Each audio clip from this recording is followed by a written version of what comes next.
Bonjour les camarades, les amis et les collègues.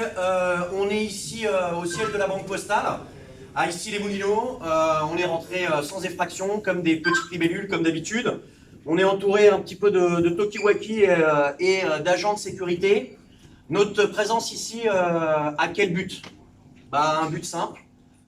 C'est qu'on a pris en flagrant délit de mensonge le PDG de la Poste, Philippe Val, qui s'est permis dans une des audiences qu'il a faites dans le 64 avec l'ensemble des organisations syndicales, et bien tout simplement de mentir sur l'explication de pourquoi la Poste refusait de négocier avec les postiers et les postières du 92 en grève. Il a indiqué par exemple qu'on demandait ma réintégration et que c'était un préalable qui était mis en avant dans le cadre des négociations. C'est juste faux. Et c'est pas faux juste depuis un mois, c'est faux depuis juin et juillet dernier, où nous l'avons formellement indiqué à la direction. Pour une raison simple, on était convaincus que la justice nous donnerait raison sur la possibilité d'exercer mes mandats syndicaux, ce qui a été confirmé en appel en janvier 2019. Pire, M. Val a indiqué qu'en fait nous demandions le report de toutes les réorganisations de 5 ans, quelque part pour essayer d'indiquer qu'on était extrêmement perché. Non, on a fait une proposition de compromis. Une proposition de compromis qui, pour nous, en réalité, est quelque chose qui n'est pas anodin. Nous avons proposé de nous mettre d'accord sur un niveau d'emploi sur 12 projets. Ça veut dire quelque part d'accepter des suppressions d'emplois. Toute la discussion, c'est de savoir combien. En contrepartie, on demandait à la direction de reporter de 2 ans les restructurations dites classiques sur l'ensemble de ces projets et de reporter de 4 ans les réorganisations dites innovantes, c'est-à-dire la méridienne, travail matin et après-midi, et la construction d'îlots.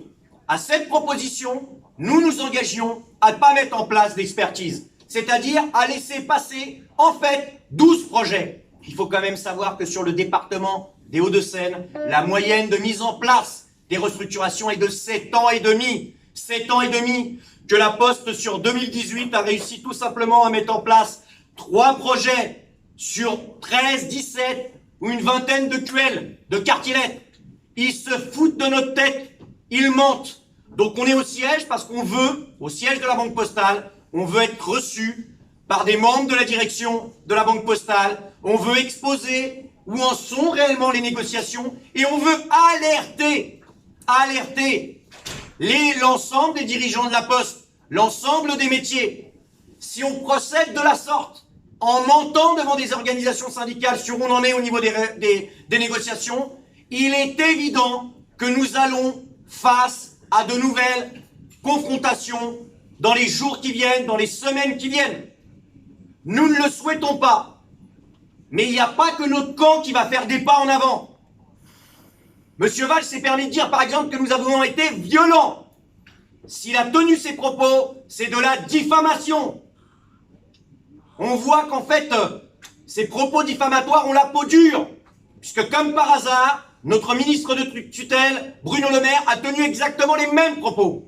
La violence, elle a toujours été du côté de la direction, soit des cadres, soit des vigiles, on l'a encore vu au Lemnis, soit de la police. Donc il faut arrêter de raconter n'importe quoi. Nous exigeons d'être reçus, c'est pour ça que nous sommes au siège de la Banque Postale. On est d'ailleurs assez content de voir que depuis notre dernière visite, les menuisiers de la zone ont travaillé efficacement, vu que les portes de la salle du conseil ont été réparées. Plus sérieusement, on attend une réponse de la direction de la Banque Postale pour pouvoir exposer, comme on l'a indiqué dès notre arrivée, nos doléances et surtout une proposition de sortie de crise. On ne pourra pas être seul à faire des propositions de sortie de crise. Si la direction de la Poste ne le fait pas, immanquablement, on ira face à des affrontements d'une plus grande ampleur. Merci à vous en tous les cas les camarades, nous on lâche rien. À ceux qui veulent supprimer les tournées, les postières répondent Résistance. Ils répondent quoi? Résistance. On n'entend